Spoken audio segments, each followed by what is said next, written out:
Title: She was laughed out of the mansion. Now she owns it.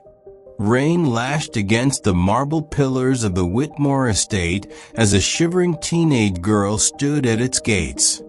Her clothes were soaked, her shoes torn, and her suitcase barely held together. 17-year-old Emma Carter had arrived at the home of her estranged relatives with nothing but a letter from her late mother and a sliver of hope.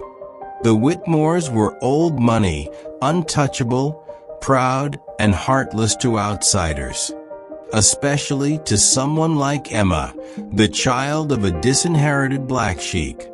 "What are you doing here?" sneered Clarissa Whitmore, the matriarch's niece, looking Emma up and down with disgust. "You can't seriously expect to be let in looking like that." Emma held out the letter, her voice trembling.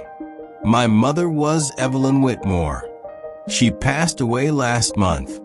She told me to come here. That this was my home too." Laughter erupted. The other Whitmores, dressed in designer clothes and draped in diamonds, peeked from behind curtains and balconies, amused by the pitiful scene. "Your mother ran off with a gardener and died in disgrace," Clarissa said coldly. "You don't belong here. Go back to whatever hole you crawled out of." They slammed the iron gates in her face. 10 years passed. In New York's financial circles, the name Emma Carter became legendary.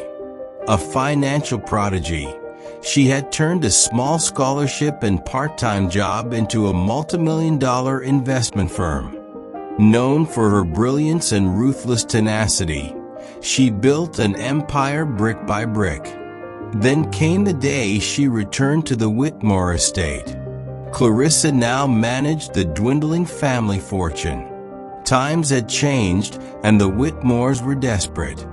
Debts loomed, scandals erupted, and they were days away from losing their ancestral home.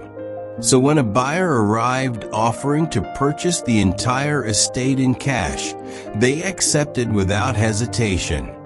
The day of the handover, a sleek black car rolled up the same path Emma once walked.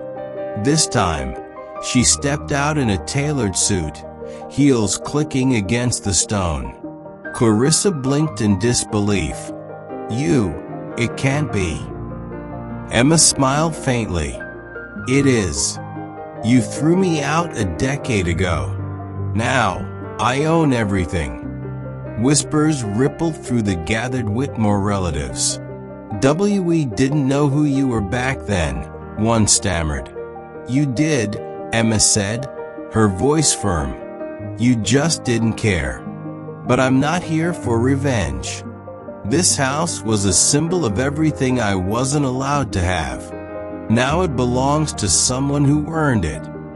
She turned to her assistant. "Demolish it. We'll build a community center instead. Something useful." Gasps echoed. Clarissa fell to her knees. "Please. It's been in our family for generations." Emma looked down at her. "You should have thought about legacy when you slammed that gate." And with that, she walked away, the rain washing over the estate once more, but this time it carried no sorrow. Because the girl they laughed out of the mansion had returned as the woman who owned it.